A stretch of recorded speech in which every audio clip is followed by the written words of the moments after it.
With a yo-ho-ho, it's TaleOfTheToaster. Welcome back to Let's Play Inazuma 11-2 Firestorm! And I do specifically mean Firestorm because the entirety of this episode covers a Firestorm exclusive event. That secret warehouse is full of people preparing for some kind of match. I think they said something about a premium competition route? What on earth does that mean? It means an inaccessible event hidden behind Wi-Fi that can never be played again. Now, whether you're playing Firestorm or Blizzard, the big post-game aspect of this game starts with this little boy in the warehouse part of the shopping area. I've been having this really scary dream lately. I'm walking down this path that's surrounded by lots of trees, but then a fire burns everything down. The fire eventually spreads and envelops the whole world. Just thinking about it gives me the creeps. Now, of course, this event happens in both Firestorm and Blizzard, but, well, if that's what his dream is in Firestorm, you can guess what happens in Blizzard. But for now, we were told to go to a place surrounded by trees, so we're going to Nara Deer Park. No, we're going to Fuji Forest, of course. Yes, we do have to come back here, I'm afraid.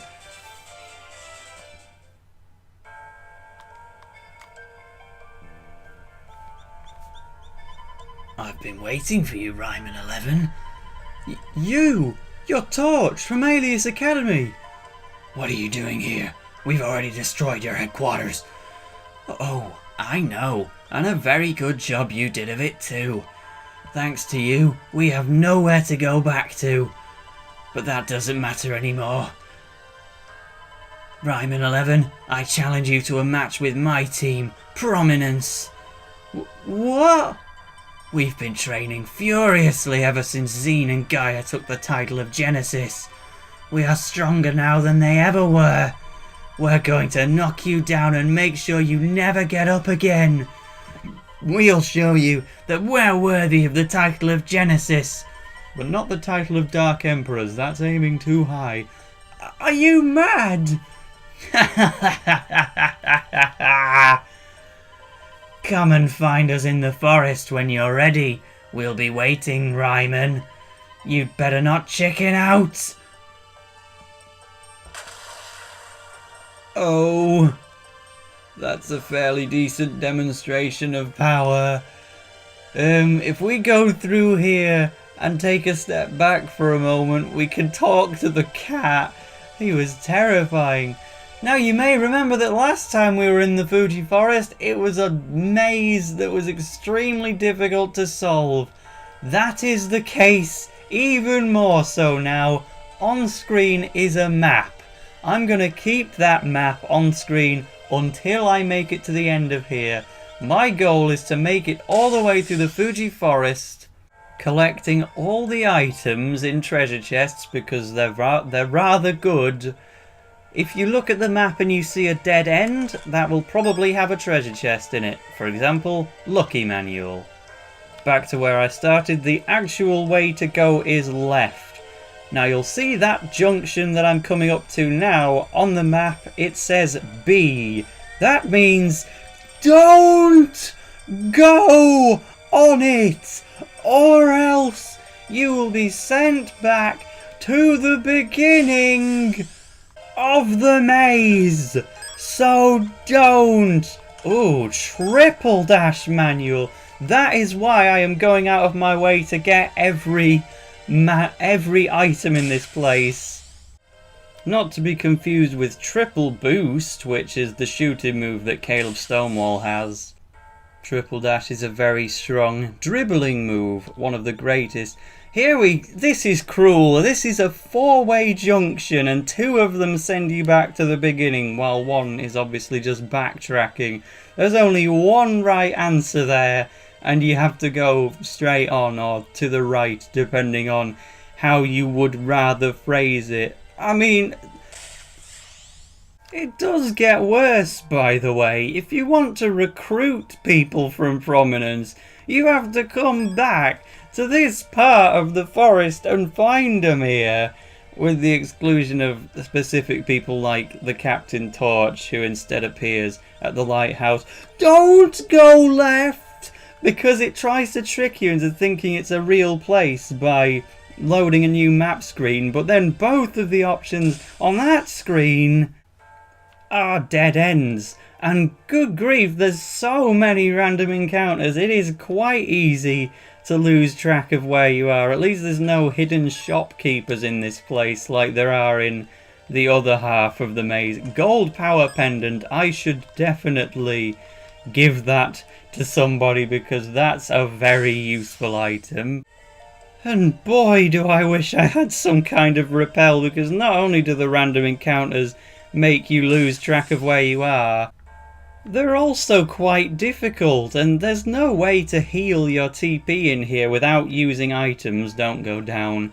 It's such a big sprawling place that going back for a heal point would be suicide. So you just have to keep switching out your players, that or you run from the battles. If you turn right at the next junction, you will get the last item hidden in this area, and then they just kind of stop putting items in this place, and everywhere instead is just a dead end. Hurricane arrows, that is possibly the game's strongest defensive move. You want to go left, then you want to go to the toilet because this wastes so much of your time. Now you want to go straight up. I'm fairly sure I did want, on my first run, beat this area without the use of a walkthrough, but gravy, not in a Let's Play. Every path that I've just skipped past, they were all dead ends that would send you right back to the beginning without mercy, but it's done. If you take those steps that I did, hopefully with a few less random encounters along the way, you'll make it here. You took your time. I was beginning to think you'd come a cropper out there in the forest somewhere. Who would satisfy the burning fire inside me if you lot weren't around? Okay, now, a long-awaited TP healer should be around here somewhere. What the heck are you doing here, my science teacher? Yeah, I don't know why they put him there, because there's so many dead ends in the forest that send you back to the beginning anyway. Why they would specifically need a teleporter is a bit beyond me, but they did it anyway. Any lost treasure chests will be collected. Dark Phoenix, that is Dark Emperor's Nathan's signature move. Where is the heal point? Are you meaning to tell me there isn't one? Oh, this is gonna be difficult if I don't heal. Let me have a look at this. I suppose the process of using items is one I've probably never shown before. So here you go. Here's me using my hyper bars to bring back players' TP. I'll give one to Frost and Stonewall, and then that will do. The rest can just be down on TP, and it adds some level of challenge, I guess. Right, let's take them on then. Show us what you can do. Nah, I'm sick of this forest, actually. I want to go home. No, we're gonna do it. We'll be burned to ashes. Or, of course, we'll be frozen into ice if you're playing Blizzard. His power! I can feel it, even though he's just standing there. Ha! It'll show you just how outmatched you really are. Come on, Ryman 11. So as you can tell, this is the super hidden boss in Inazuma 11-2, even though it is hidden because it's hidden behind that massive maze, but it's also very obvious in the fact it's, despite being an after-game feature, marketed on the back of the box because this game is so similar to Inazuma 11-2 Blizzard that they really needed to specify what the differences were, and this is obviously the main one. the match against Prominence. Now, you may have noticed that I actually have Canon Evans in my starting lineup.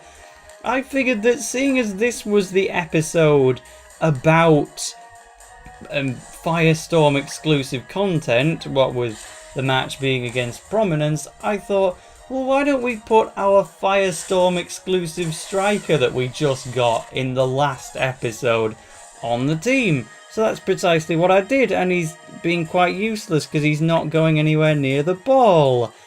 Heat tackle. Oh, wow. Okay, this guy's good. Gravitation is a brilliant move, and he just beat it out with heat tackle. Of course, if this were Inazuma 11 Blizzard, I'm sure he's only got heel kick. That's not the best. I'm sure if I were Let's Playing Inazuma 11 Blizzard, I would be using Scion Blaze in this position. And Cannon gets a goal. Well, fair enough then, Mark's weird future grandson. You have... I mean, he's not... Is he from the future, or is Mark just really thrifty? This is not an important detail for Inazuma 11 too. Mark Cannon Evans, he's just meant to be a little secret as a surprise, alright? He probably isn't even... Oh god, I can't believe what I was just about to say. I was gonna say, he's probably not even canon. Jeez. Anyway, so, back on topic to Prominence themselves. Yes, obviously if you were playing Inazuma 11-2, this would instead be Diamond Dust, the team which is usually seen alongside Torch in Alias cutscenes, but here we get my preference of the two. Here's why.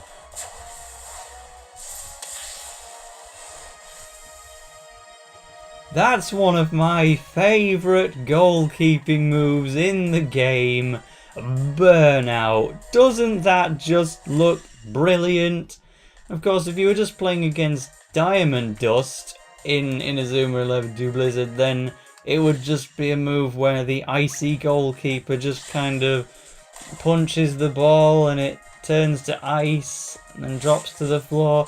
Not as good. That is the reason alone as to why I prefer Prominence to Diamond Dust, and I also have a bit more connection to Torch, I suppose, than I do to Gazelle, the captain.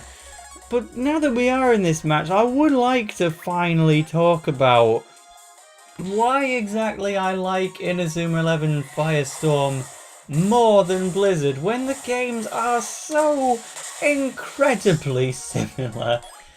And that's because when I first played Inazuma 11 in general, I'm sorry, but Burnout is not as interesting when it fails. It's only a good looking move if it actually manages to incinerate the ball. I'm just going to switch Cannon off the pitch and then get to my nice story. Janus, it's your time to shine. You never seem to get to do anything against the Alias teams, so this is your last chance to play anyone from Alias, and you didn't even get to make contact with the ball. Oh well, I guess I will save the story for the second half and say that, sadly, for a final hidden boss thing, they're not that tough. Neither Diamond Dust nor Prominence are particularly hard to beat, but I will say that Torch in particular, the captain of the team, he's dangerous. You can generally beat out any player on this team in a duel if you so please. But if you end up in a head-to-head duel with Torch, he's near invincible. He's got a move for stealing the ball, which is insanely good. He's got a move for dribbling the ball, which is insanely good. And he's got Atomic Flare, his shooting move, which we've actually seen earlier on in the Let's Play, which is also very powerful. So if you want to win this match, you've just got to keep away from Torch or away from Gazelle, if that's relevant to your playthrough. Otherwise, they're not much of a trouble. You know, you're around level 40 when you beat the game, and that is sufficient indeed to defeat them. Which is a shame considering, you know, I've just faced gods and aliens, and they were hardcore difficult. and now I'm just kind of moving on to an easier team when it's supposed to be more important. But anyway, the story of Blizzard and Firestorm. When I got this game, I'd just started college in York, and so I don't live near any gaming stores. I just lived in a little town where if I could go to any sort of gaming store, it was a special event. I had to be driven for quite a while to get to one. But when I went to college in York, I suddenly just had the liberty, oh hey, I can just go shopping. I have a free period. I'm going to go to the shops now.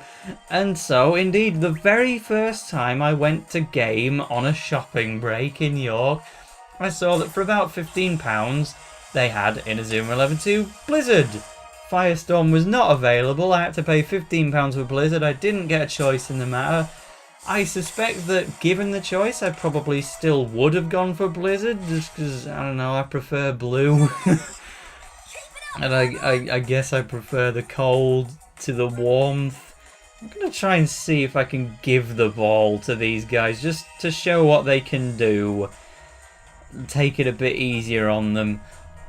So, I had Blizzard, and so I played it while I was at college. And once I beat the game after about 25 hours, Inazuma 11 3 was ready to come out. So I just kind of left the game alone. I had no real reason to play it when the sequel was coming out so soon, because I didn't get Blizzard at launch. I got it quite a few months after it came out. But now, when I played it, the third game was on the horizon, so I just played about 25 hours, I beat the game, and then I stopped. I didn't bother with the after game really much at all. So, once I had beaten Inazuma 11 3, Bomb Blast, I decided, well, it's quite a while before they're releasing Inazuma 11 3 Team Ogre Attacks. How about I revisit Inazuma 11 2? So what I did, I bought Inazuma 11 2 Firestorm and decided to go for my second playthrough. And I beat that in a similar amount of time, and then I thought, well, Inazuma 3 isn't out yet, so Inazuma 3 Team Ogre Attack specifically isn't out yet. So I've got lots of time to pass. I have a lot of college bus journeys, 45 minutes in length each. Let's just dive into the post-game of Inazuma 11 2 Firestorm. And so, while I'd played about 25 hours of Blizzard, I'd played more like 75 hours of Firestorm. And then if you include this Let's Play, I've now played about 140 hours of this game. So the main reason I prefer Firestorm to Blizzard is partially because of the Robot Wars reference in the name, but the other reason is simply because I've spent more time on it, and because I've spent more time on it, I've developed more of an attachment to teams like Prominence and the Nelly scenes over the Sylvia scenes. Anything that Firestorm has exclusive, it's not necessarily better, but I just like it more because the way life went for me, it just ended up being the one I'd do more. So that's why I prefer Firestorm, and I also prefer Prominence because of that goalkeeping move. The Diamond Dust equivalent simply cannot compare. And Gazelle and Torch, there's no real difference between them, but I just prefer Torch because I'm a Firestorm fan. That's just the way it goes. So anyway, I didn't mean to beat them 6-0. I know I said they're not that tough, but I did think we'd get to see more of a chance of what they could do. Torch only gained the ball at one point. I really thought he was going to show off some of his special moves, but they just seemed to take it easy on us. Oh, Jane has got Gaia Break. Oh, he's got a brilliant shooting move now. I won't accept this. I can't. Give it up, Torch. Alius Academy has been destroyed. The title of Genesis doesn't exist anymore. Shut up. Shut up! You think you've won, weaklings? I'm not finished yet. You'll regret firing me up like this, I swear. Hey, where are you going? I'll be back, and you'd better be ready.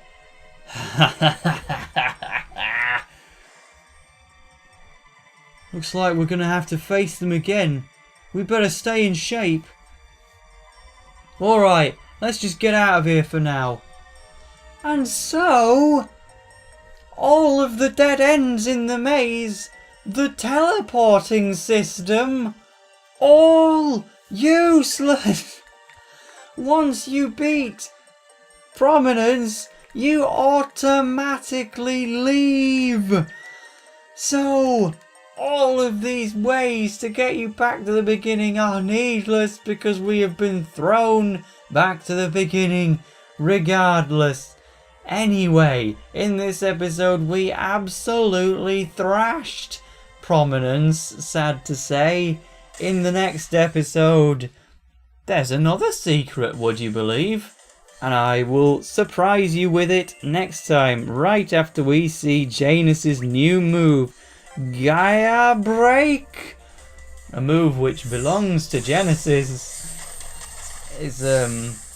That's gonna be a big improvement to Janus on the team now.